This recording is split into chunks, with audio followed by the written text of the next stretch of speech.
News Kannada ವಾಹಿನಿಗೆ ಸ್ವಾಗತ.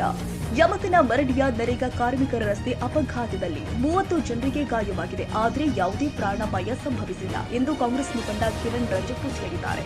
ಗುರುವಾರ ಸಂಜೆ ಬೆಳಗಾವಿ ಜಿಲ್ಲಾಸ್ಪತ್ರೆಯ ಆವರಣದಲ್ಲಿ ಸುದ್ದಿಗಾರರಿಗೆ ಮಾತನಾಡಿದರು.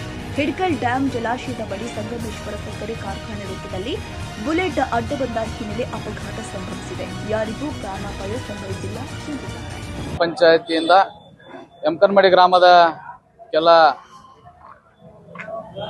ಜನ ನರೇಗಾ ಕೆಲಸಕ್ಕಾಗಿ ಸುಮಾರು ಹಿಡ್ಕಲ್ ಡ್ಯಾಮ್ಗೆ ಹೋಗ್ತಾ ಇದ್ರು. ಈಗ ನಮ್ಮ ಊರಲ್ಲಿ ನರೇಗಾ ಕೆಲಸ ಇಲ್ಲದೆ ಇರೋದ್ರಿಂದ ಹಿಡ್ಕಲ್ ಡ್ಯಾಮ್ಗೆ ನರೇಗಾ ಕೆಲಸಕ್ಕೆ ಹೋಗುವಾಗ ಸಂಗಮ್ ಸಹಕಾರಿ ಸಕ್ಕರೆ ಕಾರ್ಖಾನೆ ಹತ್ತಿರ ಆ ಕಾರ್ನರ್ ಅಲ್ಲಿ ಒಂದು ಬುಲೆಟ್ ಬೈಕ್ ಅಡ್ಡ ಬಂದಿರೋದ್ರಿಂದ ಈ ಟೆಂಪೋಗೆ ಹಾಗೂ ಆ ಬುಲೆಟ್ ಬೈಕ್ಗೆ ಆಕ್ಸಿಡೆಂಟ್ ಆಗಿ ಟೆಂಪೋದಲ್ಲಿ ಇರ್ತಕ್ಕಂಥ ಸುಮಾರು 30-35 ಜನ ಈಗಾಗಲೇ ಗಾಯಗೊಂಡಿದ್ದಾರೆ. ಎಲ್ಲರೂ ಈಗ ಆರೋಗ್ಯವಾಗಿದ್ದಾರೆ. ತಾವು ಕೂಡ ನೋಡಿದಿರಿ. ಮುಂದಿನ ಚಿಕಿತ್ಸೆ ನಡೀತಾ ಇದೆ. ಒಬ್ಬರನ್ನ ಕೇಲಿಗೆ ಶಿಫ್ಟ್ ಮಾಡಿದ್ದೇವೆ. ಅವರಿಗೆ ಸ್ವಲ್ಪ ತಲೆಗೆ ಪೆಟ್ಟತ್ತಿರೋದ್ರಿಂದ ಬಾಕಿ ಯಾರಿಗೂ ಯಾವುದೇ ರೀತಿ ತೊಂದರೆ ಇಲ್ಲ. ಡೈಲಿ ಅಲ್ಲೇ ಕೆಲಸಕ್ಕೆ ಹೋಗ್ತಾ ಇದ್ರು. ಸುಮಾರು ಈಗಾಗಲೇ ಒಂದು 3-4 ತಿಂಗಳಿಂದ ಅಲ್ಲಿ ಇದೇನು ಚಿಟ್ಟೆ ಪಾರ್ಕ್ ಹಾಗೂ ಉದ್ಯಾನವನ ಕೆಲಸ ನಡೀತಾ ಇದೆ.